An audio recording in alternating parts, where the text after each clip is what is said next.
Nusu saa tangu imetimu saa 12 kamili siku ya 10 ya mwezi wa kwanza 2026, kipindi cha pili cha Paza Sauti. Na kukumbusha, tumeambiwa kusahau.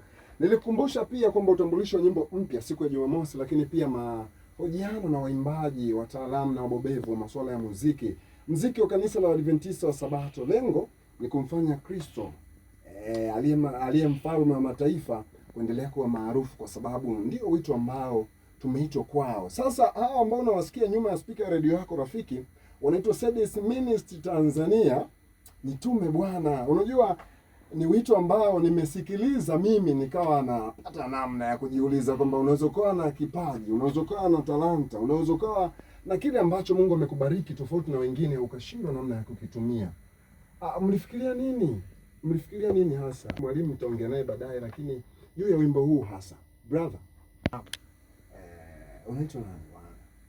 Naitwa Caleb Mselu. Sedis ni nini bwana? Sedis ni muunganiko wa herufi mbalimbali. Lakini hizo herufi sana sana zimejikita katika kidini zaidi. Tunazungumzia nini hapa tukisema herufi ambazo zimejikita katika kidini zaidi? Yaani S ya kwanza umesha spirit, na E ni external, D ni divine, E ni empowerment, na S ya mwisho ni salvation. Tukiwa tuna kusudi la kuwa na jina gani? Yaani tukiwa na kusudi gani hasa mpaka kuwa na jina kama hili? Hii kwa ujumla inaonyesha kwamba uwepo wa Mungu wa milele, nguvu yake na wokovu ndio imekuja na contain vitu vyote hivi hapo. Ilitumia muda gani mkawa na jina kama hili, au ilikuwaje?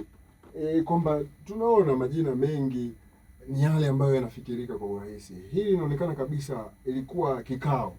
Ndio. Ilikuwaje tukapata jina hili na ideas ilikuwaje? Nataka mgongano wa mawazo hapo, namna ilivyokuwa kwa msikilizaji, tujue hao watu waliumiza pikia kichwa hata kupata hilo jina ambalo wanalitumia sasa. Kwa mwanzo kabisa ilipokuwa hizi zilikuwa ni herufi za majina ya watu.